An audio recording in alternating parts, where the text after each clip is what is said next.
গতকাল Eden gardens স্টেডিয়ামে এক প্রকার বলা যায় অ্যালেন ঝড় চলেছিল। ফিন অ্যালেন নামটা বাদ দিয়ে আমি তো বলবো আমরা যারা কেকেআর ফ্যান্স রয়েছি তারা এই প্লেয়ারটির নাম রাখা উচিত, অর্থাৎ আমরা এই প্লেয়ারটির নাম রাখতে পারি কিন্তু ফিন অ্যালিয়েন। হ্যাঁ বন্ধুরা, আপনারা ঠিকই শুনছেন। দুর্দান্ত ব্যাটিং, সবার রেকর্ড যেন একেবারে ভেঙ্গে গুড়িয়ে সর্বপ্রথম টি-20 ওয়ার্ল্ড কাপের একটা গুরুত্বপূর্ণ রেকর্ড তৈরি করলো ফিন অ্যালেন। 303 স্ট্রাইক রেটে ব্যাটিং, ফার্স্টেড সেঞ্চুরি করলো টি-20 ওয়ার্ল্ড কাপের ইতিহাসে।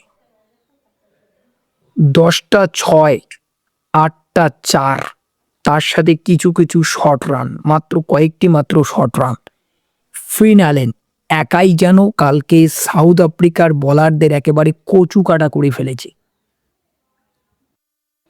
আফ্রিকা বনাম নিউজিল্যান্ড, আমি তো বলবো যে ব্যাটিংয়ের ক্ষেত্রে খেলাটি হয়েছিল কেকেআর বনাম সাউথ আফ্রিকা।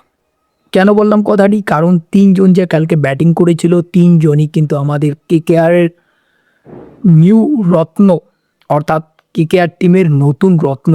এই রত্ন তিনটিকে আমরা যদি যত্ন করতে পারি তাহলে কিন্তু কেকেআর কিন্তু এই বছর একটা কাঁপিয়ে দিতে চলেছে। তারই কালকে ঝলক দেখিয়ে দিল যেন ফিন অ্যালেন ক্রস চিহ্ন, ফিন এলিয়েন রাইট চিহ্ন। ফিন অ্যালিয়েন, আমি তো বলবো ফিন অ্যালিয়েন কালকে যে খেলাটা খেলছে না, সর্দি দুর্দান্ত। এইরকম কেউ ব্যাটিং করে ভাই, দানবীয় ব্যাটিং, ছক্কার উপর ছক্কা, 4-এর উপর 4,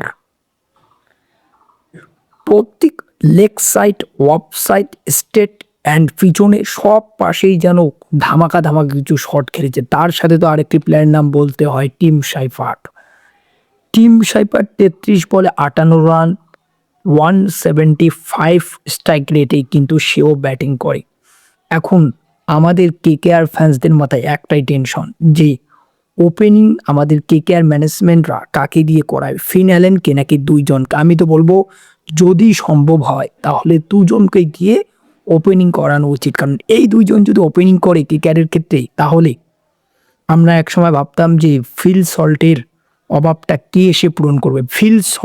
সল্ট মানে কি? লবণ। আমি তো বলবো ও যদি হয় লবণ, এই দুটি প্লেয়ার হতে চলেছে কিন্তু লঙ্কার গুঁড়ো, কাটা ঘায়ে লঙ্কার গুঁড়ো ছিটিয়ে দেওয়ার জন্য এই দুটি প্লেয়ার একেবারেই প্রস্তুত।